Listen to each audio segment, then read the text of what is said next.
And we are live once again. We're back. So I am very honored. For those of you, first of all, who don't know, this is the Photography Masterclass here on Adobe Live. My name is Terry White, Worldwide Design and Photography Evangelist.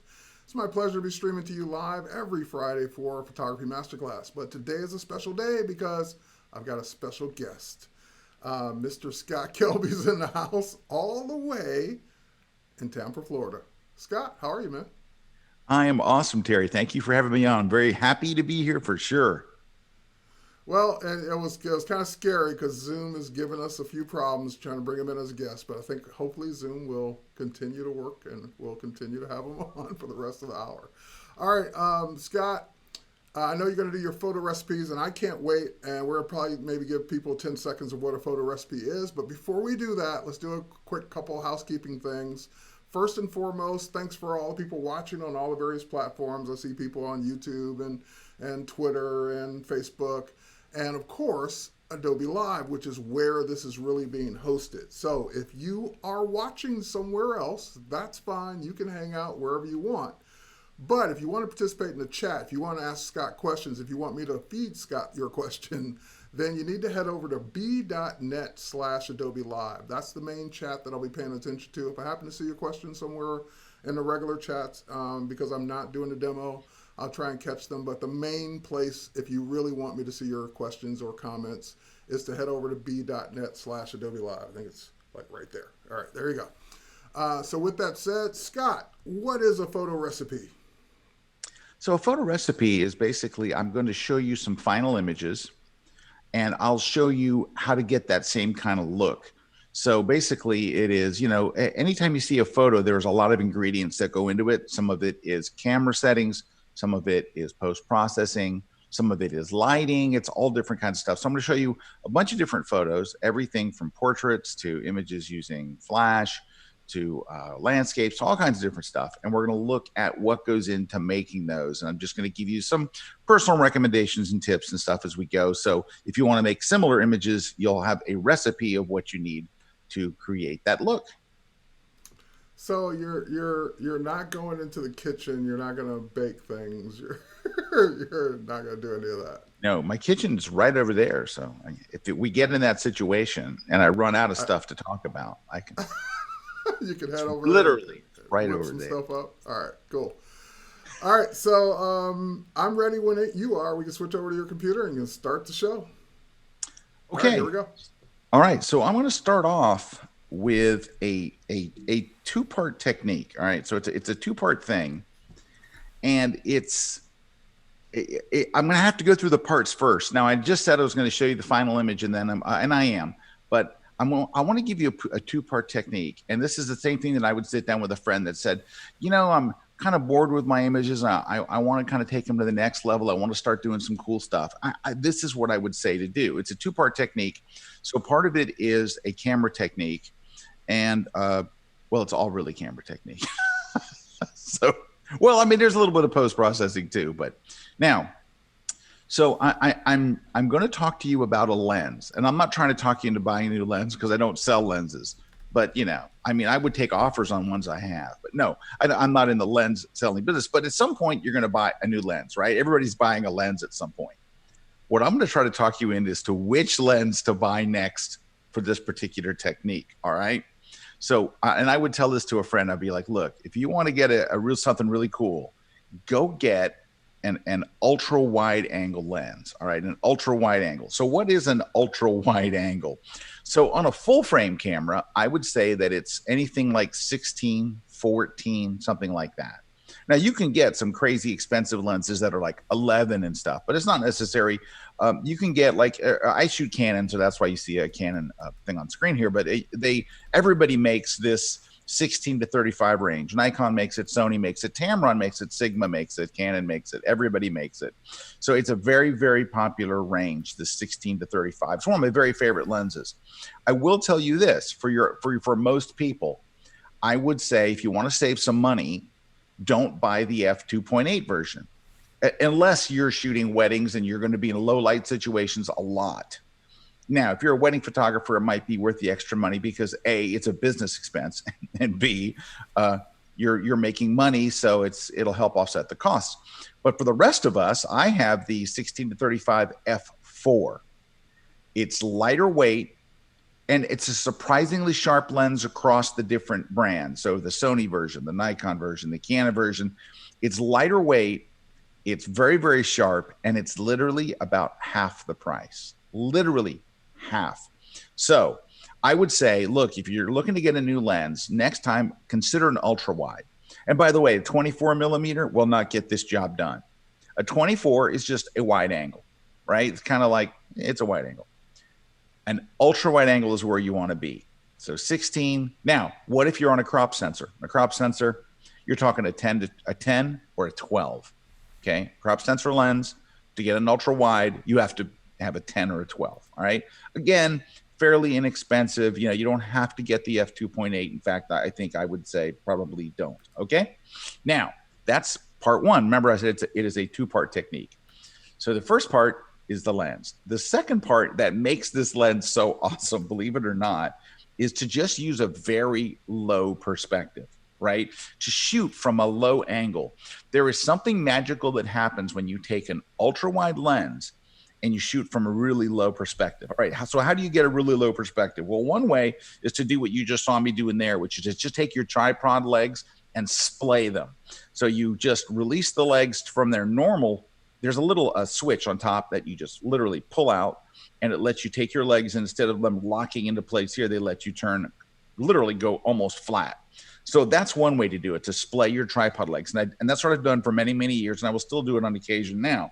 Now, there's another way to do it, and that's to use some kind of an alternate support device, right? Something else that you can put your camera on. Now, I'm going to tell you what I use. I'm not trying to sell you one because I think a lot of you already have one. But I use this thing that literally fits in my shirt pocket. It's called a platypod. And it is just a small, super lightweight aluminum plate. This one's called a Platypod Ultra. It literally fits in your shirt pocket or jacket pocket. It's made of like this super light aircraft, commercial aircraft aluminum, so it doesn't weigh anything. But you take your ball head that you would normally put on your tripod and you screw it into it. So this is what the rig looks like. So that is the platypod on the bottom. That is my ball head on top, right? And in that case, that is a really right stuff BH40. Yeah. You do not have to use that ball head. That ball head is ridiculously expensive. Just remember, I bought this 10 years ago. I bought this ball head 10 years ago, and it still is like on the job. So it's about $40 a year. But if you really want an inexpensive, great one that goes with it, you know, B&H does a bundle deal of the Platypod Ultra with an Oben BE117 ball head. It's like it was born for this thing, and the whole thing's like $100 and something bucks. So you don't have to spend $400 on a ball head. Don't be stupid, like I was. No, I've had it for 10 years. I think it's great. It's the greatest ball head ever made. Well, it was an investment, and it is one of the best ball heads out there. So yeah, you've got one. Too, I mean, yeah. I don't think it's one of the best, Terry. I think it's the best ball head ever made. Back to our story. I'm just messing with you. Anyway, so that's the rig. Now, there's a third way you can do it, and I've had to do this a couple of times. Ground that bad boy. So sometimes I don't have my platypod with me or my tripod. I was walking around. This is taken in Paris. I'm walking around. Now, I'm going to give you my first tip of the day. You see that little puddle of water? And I know that's a really, really small puddle. I know it's very tiny. Keep an eye out for those little tiny puddles. If you get your camera down low next to them, will do something magical to your photo. Now, I want to show you, this is the technique. I'm laying my camera on the ground. It's wet. It's dirty. I'm glad it was the bottom of my camera, but I prefer, of course, to be on a platypod. So what does this do when you get your camera that low to a puddle? It does awesome things. So you can actually use that tiny little puddle that you just saw to create reflections. You need the littlest bit of water. So my buddy who taught me this, actually, Mimo Madani, who's a good buddy of mine and a wonderful photographer, will literally go to a store. If he sees a little hole in the ground, he will go to like a local convenience store, buy one of those big quart bottles of water or like a gallon, and he'll pour it into the hole. It's crazy. It's stupid, but it works. All right. But what you're seeing here and we're going to go a little more in depth in this, but the magic of an ultra wide lens down low. So I'm going to give you another example. So this is actually in Minneapolis. This is in the state capitol building. So you can just walk right in the door. It's the state capitol building. And you can see the platypod. Oh, and by the way, one of the questions I always get when people see me using one of these are, well, how big a camera can you put on there and how much weight? So I use it up to my 70 to 200 all the time with no problems whatsoever. If you're going to use a lens that is longer than 7200, you need to buy their bigger version. This is the small baby version. I think it's like $59, something like that. Okay. But now you're really going to see what the 16 millimeter does. So the 16 millimeter is going to give us this wide epic view. But what being down low does, it also gives you a good foreground. So it's almost like you're composing a landscape. In a landscape, you want images that have depth. They have a foreground, they have a middle ground, they have a background. This kind of helps you do that. So you're going to see the photo taken at that spot, the exact photo. So look at what it does. It just creates this epic bigness, right? That is hard to get any other way. Now, I was in that same building. And I went over here they had this little chamber room where they vote on, laws and stuff. And wait, Scott, you got a couple questions. Yeah, I'm sorry. First of all, which Capitol building, which state was that the Capitol was in again? This is Minnesota. And I was in, Minnesota. I'm saying it's in Minneapolis. It's either in Minneapolis or St. Paul because they're so close together. It's almost like the same city. It's the Twin Cities, right? And so if you're driving around, all of a sudden you look up and you're in Minneapolis and you look to the left and you're in St. Paul. But I think it's in Minneapolis. All right. Second question from Kirsty. She wants to know just how long have you been a photographer? I know you've been one as long as I've known you. Well, I've been a photographer 103 years. I think I started in my 20s. I had a small studio in my 20s. So I'm going to say when I was 24, maybe, is when I got really serious about photography. But I took like a 10 or 12 year hiatus where I didn't do any photography at all. I was a film photographer and I kind of reached a point where I was like sick of it. And I just took all my gear and put it up in the attic and I didn't touch it for like 12 years. And then when I saw my first digital SLR, I got excited about it. So I will say I started shooting again seriously in the 90s. So maybe 20 years. I don't know. Okay. I'll say 20 years. And Paul Lee is confirming that it is St. Paul. It's in St. Paul. Great. Well, thanks. Well, that helps. But I mean, it's neat. They're over there. The two cities are so close and so seamless. It's a really neat area of America, I have to say. All right. So this is one of the little chamber rooms. Now, we weren't able to go any further than that rope and stanchion, and there's guards there. And I said, can I put my, this thing down there? It's interesting. One of the best things about this little support is nobody freaks out like they do with the tripod. If I just had a tripod up in there, the guards would have lost their mind. You can't put that here. You can't do that. You can't put that here. How many times have we heard that? And so Terry, here's a little trick. It works so well. If I put it down and I took one picture and I lifted it up to show the guards, once they see it, then they're like, do you want to go in here? Do you want to go there? They're so excited. So let me show you what the shot looks like. So you're going to see the exact shot taken right there. So here's what I showed the guards. This low angle gives you such a unique view. It's really interesting, and it just makes these little rooms look huge. Now, I do have an example I want to give you that will really, I think, drive this home. And what I'm gonna do is I'm gonna take the same exact lens, the 16 to 35. I'm gonna stand up and shoot with it, and then I'm gonna put it on the ground and shoot with it and show you the difference. I think this is gonna really, really help it. Was there a question? No, just lots of cool comments and people are saying they love it. Oh, what camera settings are you using for these shots? Okay, great. So because I'm on a tripod, right, and not a tripod. I guess I don't know what it is. Because I'm on a plate of metal. It's a platypod. Yeah, because your camera's stabilized. Right. I'm going to be able to shoot at the lowest, cleanest ISO my camera will do. On my camera, it's 100 ISO. All right, because I want everything in focus, my go-to f-stop is f11. Now I'm shooting in aperture priority mode. So my camera will automatically choose the shutter speed for me. So I don't know what the shutter speed is. It's going to be chosen for me by the camera to make the exact right exposure. So I have ISO 100, f11. Those are only two settings. That's it. ISO, f11, and then my camera chooses the shutter speed for me. Okay. All right, so let me give you that example that'll show you why this whole thing that I'm trying to convince you to do is so cool. This is me standing up, taking a picture of the bride with a 16-35. All right, now here's me. I put it on the ground. I did not have a platypod that day. All right, so I'm down on the ground with the 16-35. So I want to show you, ready? Here's the before and after. This is me standing, same exact shot, same everything. This is down low. Wow. It's night and day. It is. And look at the tile. This is a unique thing I've learned about shooting low with any kind of reflective surface. It is dramatically more reflective and shiny down low than it is when you're standing there. When you're standing there, it looks like regular tile. So this is the thing I'm trying to get you to consider when you buy your next lens is two things: getting down low, and then shooting with the ultra wide angle. Now with that little what do you call it, piece of metal platypod. So I'm in that same state capitol building in another place, and you just need anywhere that you can set it.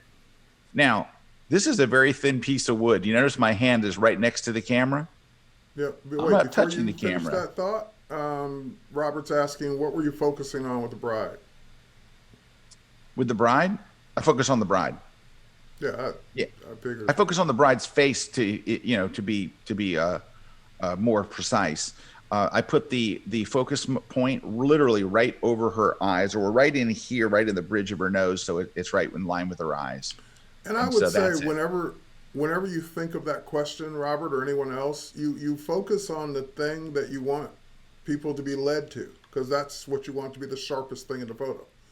So yeah, and with a portrait of a person, you wouldn't want it, right? You want it to be the person, right? If their eyes aren't sharp, you're hosed. I mean, it really comes down to the eyes. Same thing with wildlife. Those are two things, like the eyes have to be sharp. The rest of it could be a little soft, but if the eyes are out, the photo goes in the trash. Okay, so here my hand is nearby just in case it were to fall. It didn't even come near falling, but just in case, I'm like a little paranoid. But watch the nice image you get from it. Now do you see another sign at the bottom of the stairs? I went to the bottom of the stairs and did the same thing, shot going upward. All right. So that's the thing. Nicholas is asking remote, yes or no? I either fire from my phone. So there's a free app. And by the way, the free app you can get for every camera. Nikon makes one, Sony, Olympus, Fuji, Canon all have a wireless app. So if your camera has built-in wireless, which most cameras of course do today, you can fire the shots with your phone, or you can use your camera's self-timer set to 2 seconds. You press it, gives it a second or two to calm down, and then it takes the shot. Right. So I misunderstood, or I mistimed Robert's question. He was asking what were you focusing on, not on the bride, but on the previous shot. So the shots of the Capitol. Oh, I focus about a third of the way into the image if I can. So my general rule is the same thing for landscapes. I try to focus 1/3 of the way into the image.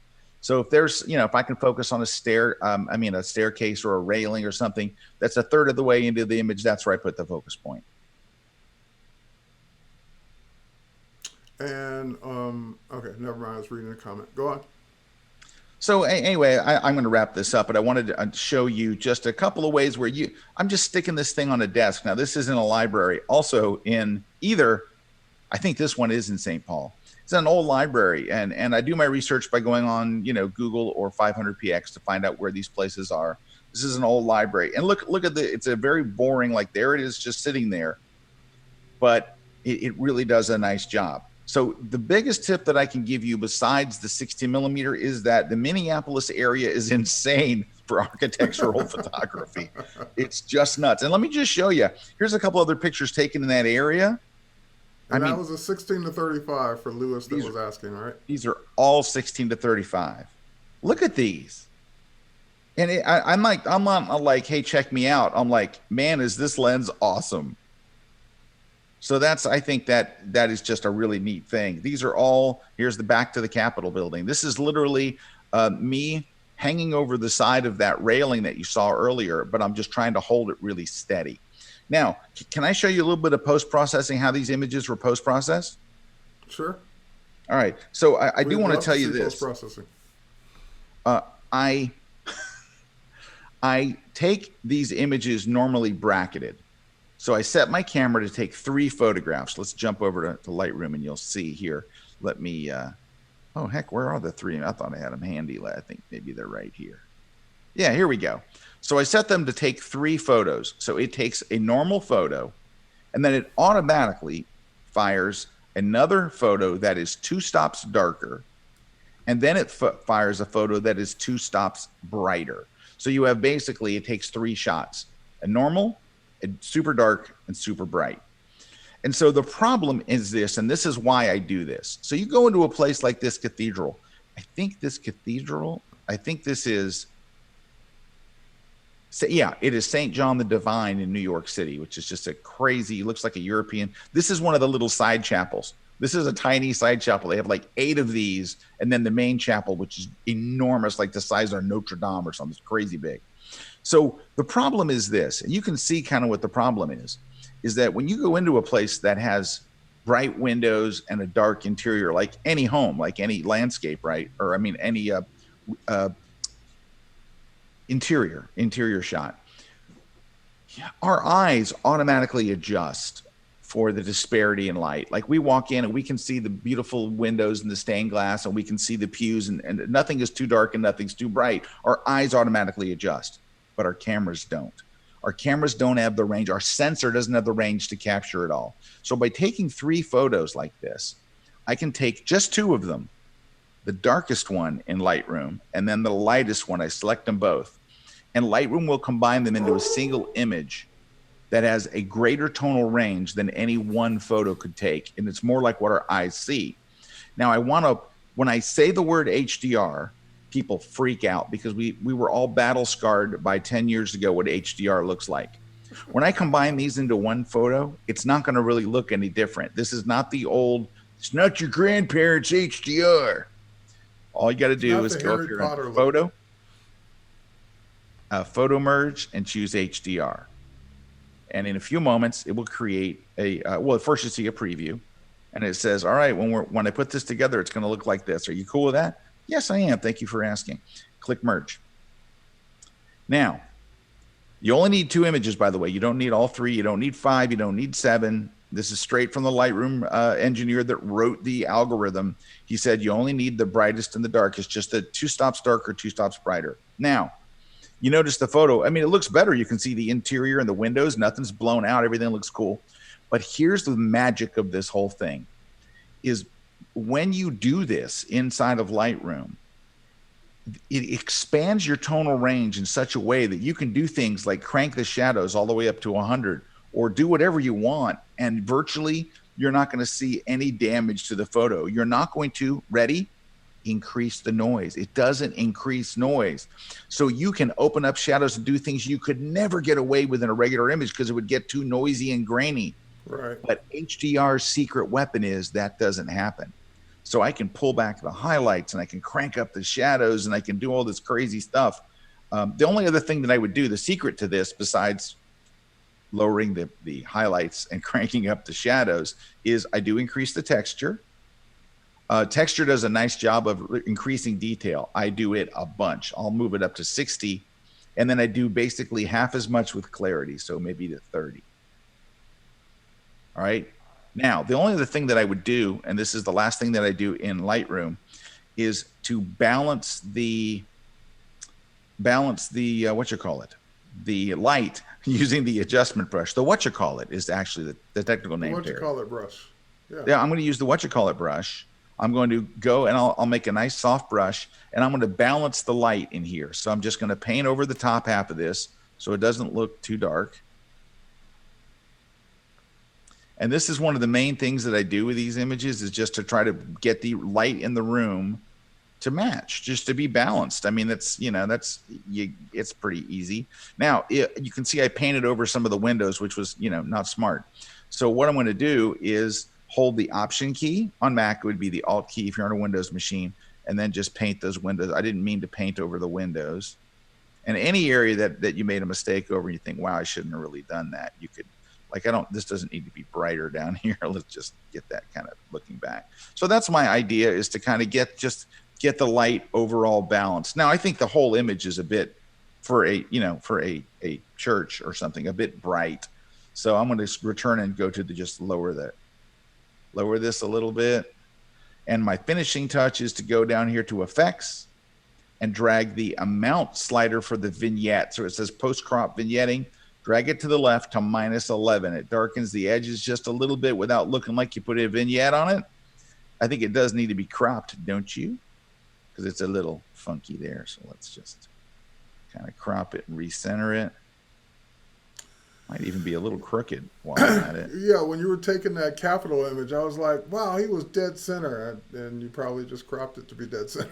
Yeah, I cropped. Now, if I'm in there and I can see something to line up on I do try to get close, when I'm there. Yeah. I don't want to. But anyway, that's basically how you get there. I mean, it's the post-processing is not. I thought you were perfect at positioning your camera. Now I'm disappointed. Yeah, I'm sorry. All right, you ready to move on to a portrait recipe? Sure. All right, let's do that. All right, so I'm going to try to talk you into buying something, but it's ridiculously cheap. It's the cheapest thing you'll buy for photography in your whole life. All right, and what it allows you to do is this. I'm going to show you the same person taken outdoors in natural light. On the left is outdoors in natural light. On the right, you can see she's in the exact same spot. She hasn't moved an inch.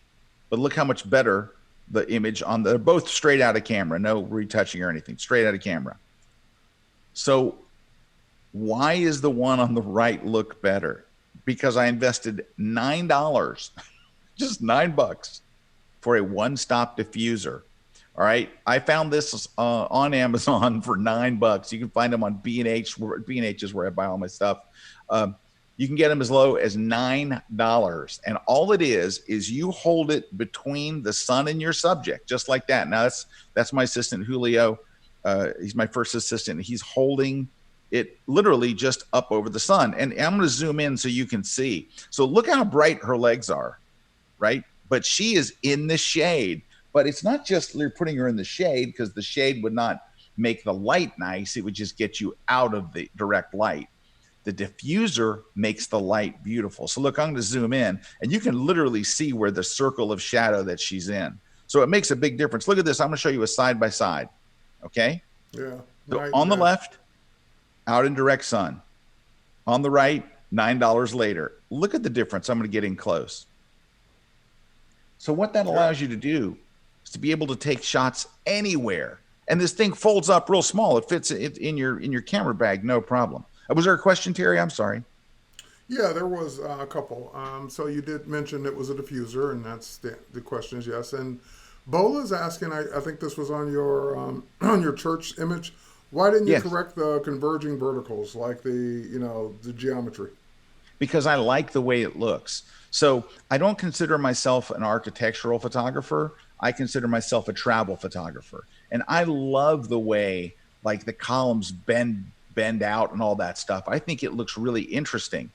When I've shown the photos to people who are not architectural photographers, so I'm just showing it to my neighbor or my friend, and I show them it corrected, and then I show it wide, 99% of the time, they like the uncorrected shot better.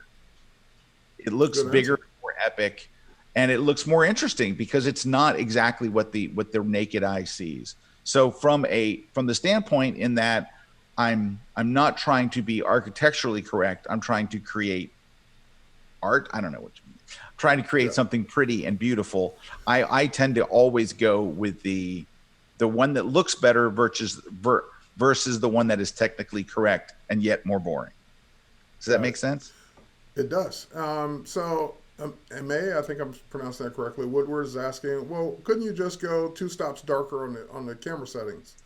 And you can't, because it's just going to be two stops darker, harsh light. It's still going to be harsh light no matter what. Yeah, you need to. I mean, what you're doing, you can't do it in post. It doesn't work in post. I can tell you that. We've tried. It doesn't work the same. You need to actually have the camera exposed, because it's not just about. Also, well, you would find this out when you did it. When you pull back the highlights in Lightroom, the highlights turn gray. And that's weird. If you go too far, they don't just get, it's not like turning a light bulb down. When you turn a light bulb down, it doesn't turn gray. But when you turn the highlights down in Lightroom or Camera Raw, they go gray. The camera, when you actually do the real thing, they don't go gray. It is completely different process when you do it in the camera. So instead of trying to cheat it, just do it right. Just do it. And also, it's a button on your camera. Turn it on. Right. Even if you look at Scott's example on the screen right now, let's say you were out there and shooting the one on the left in the sun, and you set your camera to 2 stops darker. You're just going to have a darker shadow under her neck. You're just going to have, you're still going to have hot spots. They just wouldn't be as hot. Versus the diffuser's evening out the light and just giving you a more attractive exposure than without it. So it's not a camera setting thing. It's literally harsh light versus not having harsh light. Yeah, and this is straight out of the camera. These aren't retouched or anything, because I would certainly make her eyes a little brighter and all that stuff if I did. But anyway, yeah, this is, I mean, you're seeing it now. Here it is again in use. Here, let me show you. Wait. I think she's referring to HDR. Hold on. So no, I'm talking about taking 3 photos at the 3 different settings to merge HDR. How do you set that up in the camera? So it's a feature in your camera called, it's usually referred to as bracket or bracketing. Or exposure bracketing. Exposure bracketing, right. Just look that up in your camera manual or your online PDF manual and just search for the word bracket. Every modern DSLR and mirrorless camera has bracketing. Yep. So you should be able to find it as a setting. Can I give you one other tip?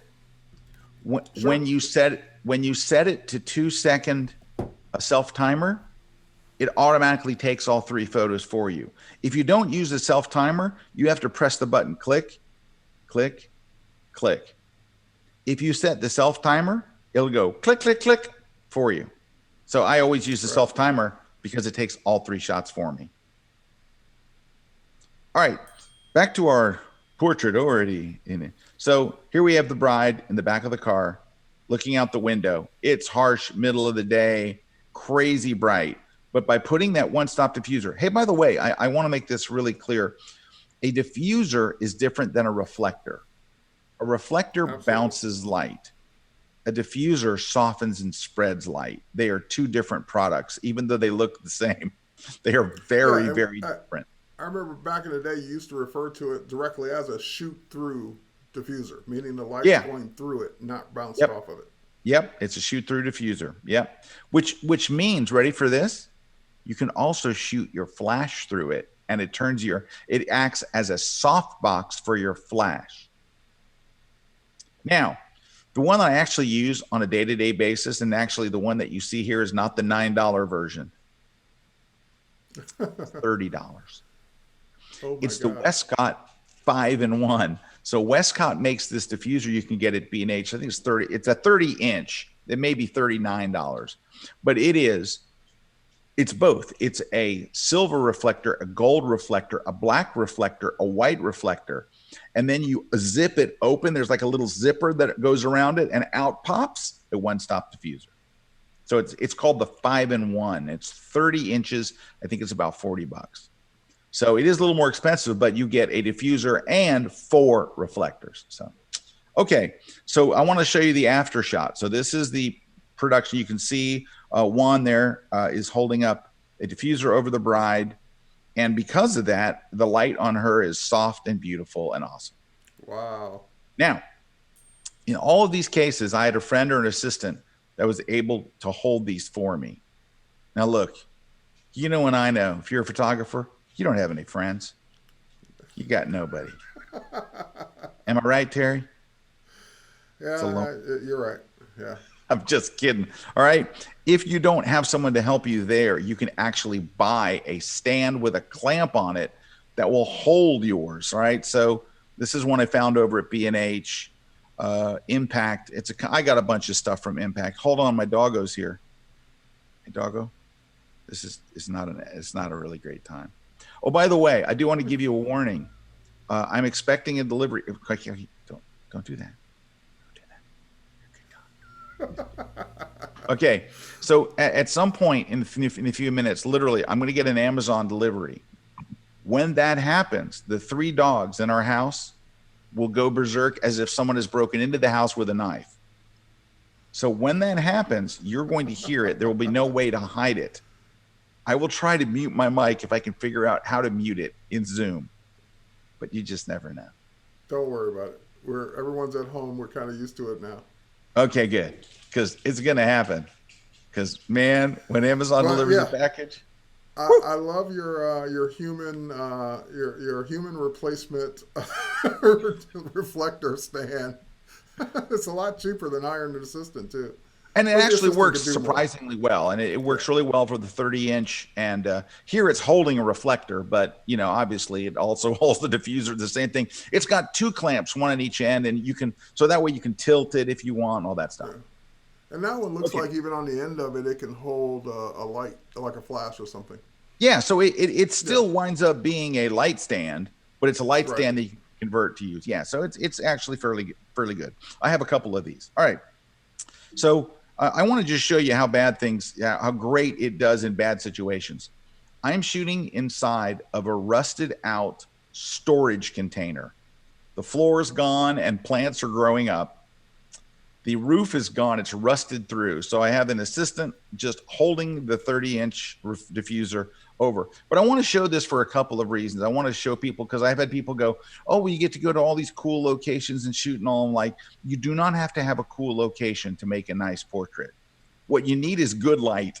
Oh, really, good light is the secret, not the location. This was somewhere in Florida. Like this was in Wesley Chapel, Florida, inside a storage bin. And look at the nice photo you can make because of great subject and beautiful light. Wow. Now, all right, I noticed I noticed that particular one is nice and warm, and that begs the question. The diffuser definitely helps in those bad light situations where you happen to be out at the wrong time of day. Yes. But should we? I mean, that's kind of like a help us fix the problem. But in reality, we should probably just try and get out when we can in the right time of day. Yes. Okay. All right. Just wanted to make sure. Yeah. I mean, obviously, if you can shoot in great light, you don't have to have the diffuser. But the problem is, especially like think of a wedding, you don't get to choose when to shoot. Yeah, no, you don't get to choose when to shoot, or not. You want a beautiful shot of the bride at 2:00 in the afternoon. You better be able to come up with it. You better have a diffuser, right? Good point. All right. So the next one, we're still going to do a portrait. Let's do another portrait, but this one is and this is an interesting thing. It's a flash recipe. All right. I got to imagine you have a flash, right? Terry, do you have a flash? I got a few of them. I know. All right. So I think everybody has a flash, and I'm going to show you something. This is different. It's not what you're thinking. Okay. But I have to teach you the technique first, and then we're going to do it. All right. So of course, if you're using flash, we generally shoot, I always shoot in manual mode. The reason being that I shoot in manual is because it's easier. Even if you don't understand manual mode, you've never used manual mode. It's so easy for the camera. But the reason why we have to shoot in manual mode is because we can't let our shutter speed get too fast. So by default, most flashes, you have to keep your shutter speed under 1/200th of a second. Some will let you go to 1/250th of a second. But what I do to play it safe, and I tell everybody when I'm teaching flash, is switch to manual mode, go to your shutter speed, dial in 1/125th of a second, and just leave it there. That's it. Just leave it there. Okay. Yeah. So in the example we're going to show you, I'm going to go through this interesting, I think, very interesting thing. I hope you guys will find it interesting, but so I'm in manual mode and I've set my shutter speed to 1/125th of a second. And then in this case, I'm in a church, and going to do a bridal shoot. So I want to make sure that my exposure is correct. So in this particular church, I'm able to set my f-stop to f4, and when I get it to f4, it looks right. So the little meter in my camera, I'm just moving the f-stop, f11, Yep. and I With get that down to little bar f4. that It goes looks one way or the other. Yeah. right. It's a little meter inside that you see when you're in manual mode. Now, depending on your camera, it may be at the bottom or maybe on the side, depending on your make and model. But anyway, so I'm at f4, and it looks good. So what would happen, Terry? I'm going to ask you as a trick question. What would happen if I move the f-stop from f4 to f11? So f4, it looks good. If I went to f11, what would happen? Super bright. No, just kidding. The image is going to go really dark. Right. It's going to go really dark like this. All right. Now, so the higher the number I raise it to, the darker it's going to get. What if I went to like f22, Terry? Probably be a black photo. Yep. Now, here's how you're going to use this little bit of knowledge to your advantage. You're in the church with the bride. And in this case, the proper exposure where there was enough, I don't think it's enough light on her, but the exposure looks about right, was f5.6. Okay. Mm-hmm. We're going to intentionally make it darker than it really is. For example, I'm going to move it to f11. That's what it looks like at f11. Okay. What if I go to f22? It looks like that. Yeah. But now that I've done that, Terry, and I still have the stained glass in the background, and I've got the light, all I have to do is light the bride. Even though it's the middle of the day, I'm going to light the bride with my flash. Now I have a flash going through a softbox or a diffuser. Either one, it works the same. So either a flash or diffuser. So the only light falling on the bride is going to be from the flash. And it looks like this. Yeah, so at f22, you kill the ambient light, and now the flash is the only light that's overpowering the ambient light. Yes, that's exactly it. And that's the recipe. So I think what I'm trying to teach in this photo recipe is that where you can make a dark, dramatic shot wherever you are, just remember that my flash is going to be the thing that lights the subject. Now, and that was the church we just saw at f4 in the middle of the day that was super bright. Right. That's how it looked when you were standing there with your naked eye. Right. So when I'm standing there in the church to shoot the bride, it's very bright. But you can make a dark, dramatic, neat shot literally by just making the room dark and then turning on the flash. So I'm going to take that and apply that to something else. I was doing a promo shot for a gym.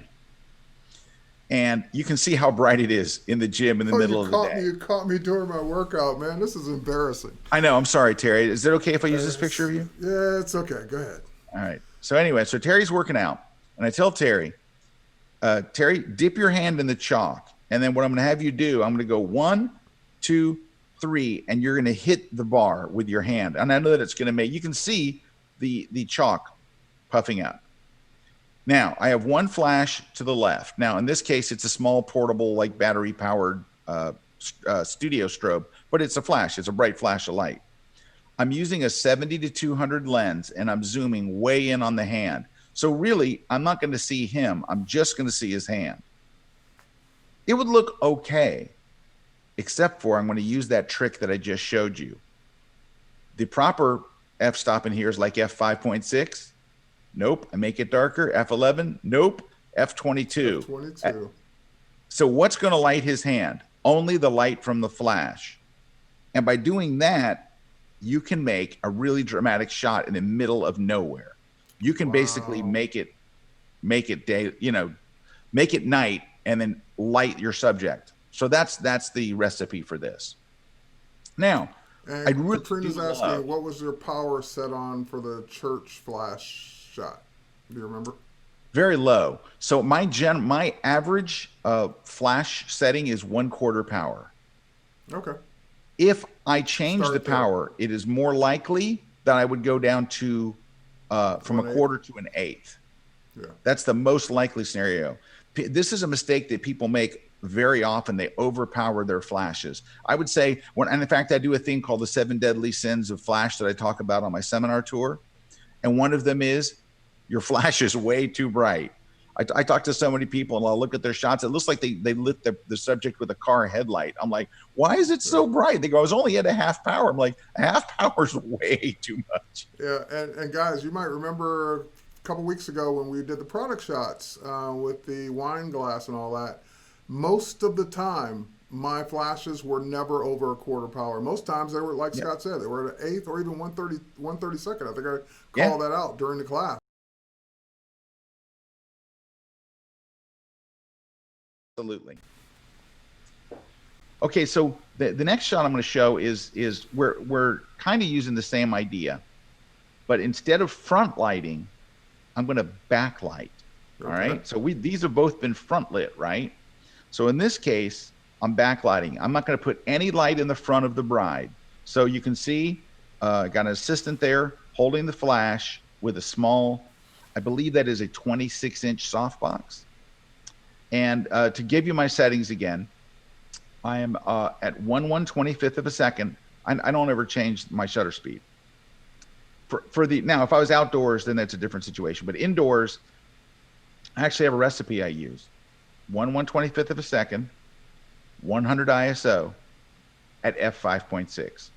Okay. For an indoor shot with the flash set at 1/4 power or 1/8 power, it's money. It's a recipe. It works like every time.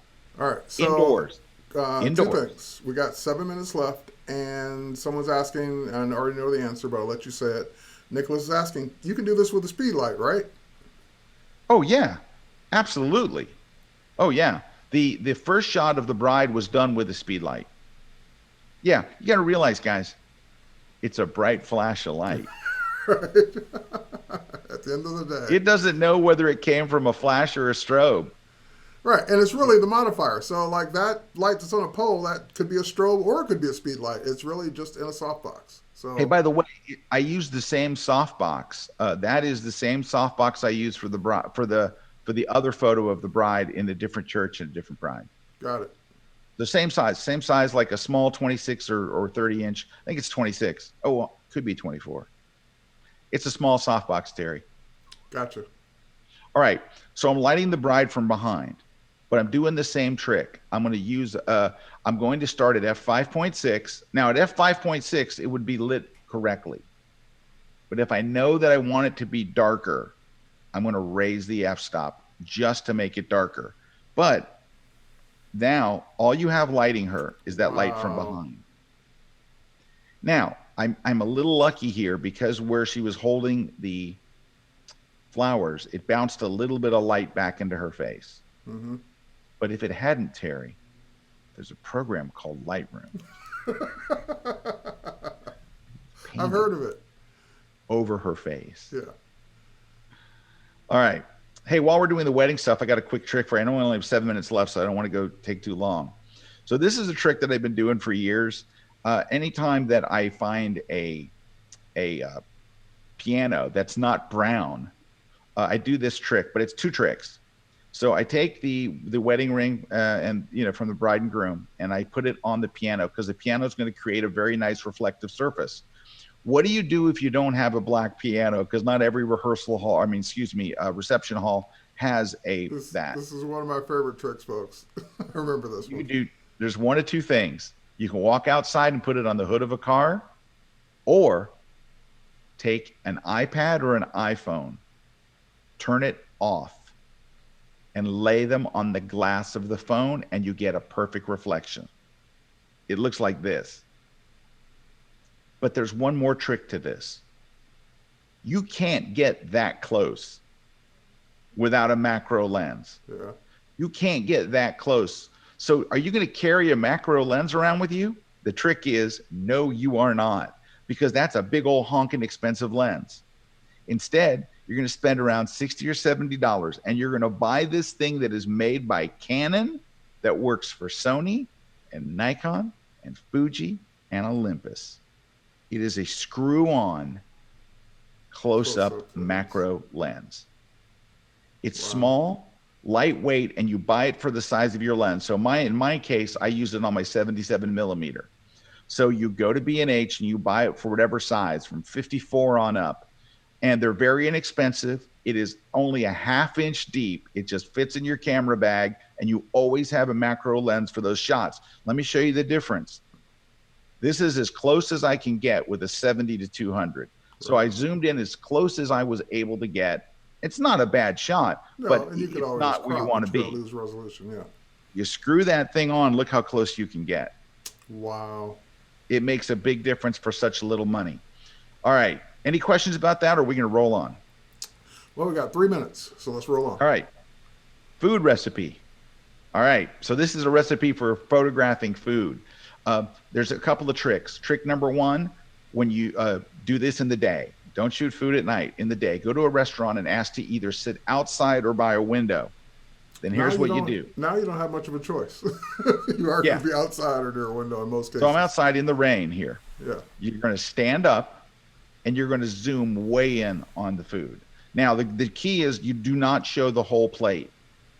So you stand up, zoom in tight, and you want to use the lowest numbered f-stop on your lens. So if you can do 3.5 or 2.8 or whatever, because you want part of the image out of focus. And the last tip is to tilt your lens. I did a food photography workshop in New York, and that was one of the things he said was, it's a still life. Make it more interesting. Just tilt it a little bit. And you can just get in really tight. The light's good. So here I am shooting. Look, stand up, tilt your camera, zoom in tight, and you can make nice food shots anywhere. All right, I got one left. I'm going to see if I can get it done. But it's Photoshop too, but the Photoshop part's 1 minute. All right. All right. Here's the bride, and you can see I've got a flash mounted on the end of a monopod and a small 24-inch softbox. The problem is my assistant Julio is in the shot. So you take 2 shots. One where you see Julio and the bride's perfectly lit, but everything else is lit too. Then you take an unlit shot, right? You take them both. So you wind up with 2 shots. You know what you do? You go over to Photoshop, and here's what you do. You see how there's 2 shots. One where it's not lit, and then it's lit. You're going to select all and just do a simple copy and paste. Copy this shot, go over to the other one, and hit paste. Now, they're not going to line up, right? So I'm going to go and see, let me go over the layers palette, turn it on. They don't line up, right? So here's what you do. You're going to select them both, go into the edit menu and hit auto align layers. All right, when it comes up, just make sure auto is selected and click OK and watch.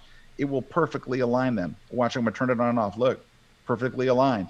You're 10 seconds away from being done. Do a quick crop to get the edges off because it always messes up the edges. Now, go over to the layers panel, click the 3rd icon on the bottom, the layer mask icon, set your foreground color to black, get the brush tool, and you paint in the lit bride. That way, the guy holding the softbox isn't there, and you're done. If you make a mistake like I just did, fix that. Wah! And voila, you are done, and we're on time to finish with 30 seconds to wrap up. So you did it. So folks, this is Scott Kelby doing his photo recipes, and we want to thank you for joining us during this wrap up. Also, I'm going to help you by mentioning something that is coming up. I think it's next week. Could it be the Landscape Photography Conference? It's coming up next week. Tell us what that is in 10 seconds or less.